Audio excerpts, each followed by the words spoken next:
What's up, guys? And welcome back. Today we are continuing on the Disney Plus series that has recently released, Loki. So I actually did a collaborative review of this episode with my boy Anthony Perez, and it's on his channel. So if you haven't checked that out yet, please go and do so and like that video of his. And if you haven't subscribed to him, please do. He's got some awesome videos. So I figured I did episode 1 on my channel. Might as well do episode 2 and continue, right? Loki episode 2, The Variant. So this episode was pretty good, in my opinion. I liked how it started out with a somewhat lighter tone, with a little bit more humor between Tom Hiddleston and Owen Wilson and their characters. I like the direction that this show is going in. And as the episode goes on, we find out the identity of the Loki variant that is causing mass mayhem, the one that is sought after by everyone in the TVA. And it turns out that the big fan theory is true, and it is in fact Lady Loki. While we were watching this episode, my boy Anthony and I, we kind of went back and forth. He actually suggested that he thinks it's Lady Loki, and I thought that it was a Loki from a timeline where he might have been extremely successful in everything that he sought out to do.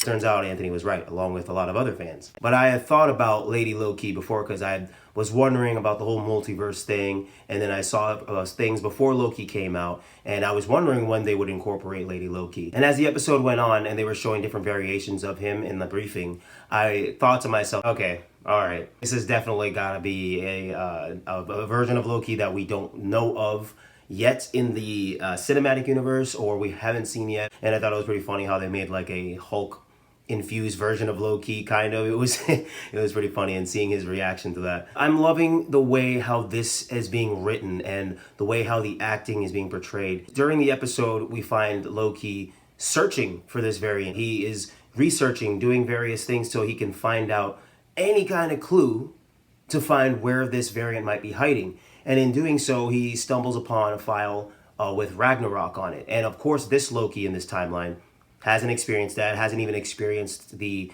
effects of Thor: The Dark World, you know what I mean? So he literally left from being captured from the Avengers in the 2012 film, and that's where he is, you know what I mean? So he is, in this null void, he is seeing all these things that are happening, or have happened, in the other timelines. And I love that, you know, he's all jovial and doing all these other things and acting kind of suave and ridiculous, and then when he actually sees that something happens to his home or his family, he really gets solemn, and you see his true emotions. And I think that that's extremely significant in these shows. When he saw what happened with Asgard and Ragnarok and complete utter destruction, and it's a level 7 catastrophe, you saw the emotion in his face. He even started tearing up. It's insanely telling to me that he truly cares about his home and his family, even though he wants to, you know, rule the 9 realms and whatever and do his own thing. He does have some care. It just shows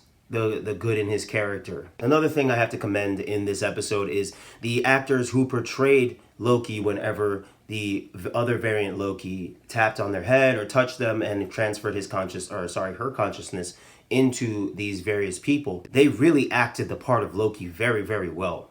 And I'm thoroughly impressed because it gave these people a time to shine in doing what Loki does. I believe that in my collaborative review with Anthony, we talked about that too. Getting to see these people act out Loki in his mannerisms and everything really spoke volumes, because it shows the prowess of these actors. Also, the level that this show is at. This is episode 2, and we had such a next level event happening in this episode already, which is what Lady Loki was working toward, going around different timelines and killing random TVA agents and taking their reset spheres. So I'm very curious to see what happens in the next episode with all those reset spheres going into different timelines, creating different branches and multiple branches off the sacred timeline, creating these anachronisms. I cannot wait to see what happens and what we get into. Another thing I want to touch on that's actually from episode 1, the Infinity Stones. The Infinity Stones in the Marvel Universe normally are such great and cosmic powerful stones that no one man can just hold on to a stone and be okay. Even Thanos, an almighty titan, needed a gauntlet to channel the power. Yet in this void, they're used as paperweights. They made a joke about it. And I think that that is very significant to this show. I don't know how yet or why, but I think it's very significant to this show. The Infinity Stones, there was such a huge buildup about them for 10 years, you know, and then in this show, meh, some of the guys use them as paperweights. Excuse me? What? Huh? Wars were fought over these stones, you know, so it's like, what I get that in this null void, like, magic is not existent, but the Infinity Stones are not just magic. I feel like they're not just magic. They are like the core of cosmic essence in some aspects. Those are a lot of questions, you know, that I cannot wait to see answered. And I mean, I've read up about the TVA because I knew about them, but I just didn't know a lot about them. So I read up about them ever since the first episode. I'm curious to see how the direction that this goes in. All right, thank you for joining me in this review / recap of Loki episode 2, The Variant. Please like this video and comment down below your thoughts. Have you seen it yet? Have you not seen it? Tell me what's up. And if you aren't subscribed, please hit the subscribe button and hit the bell so you get a notification anytime I post a new video. All right, guys, until the next one.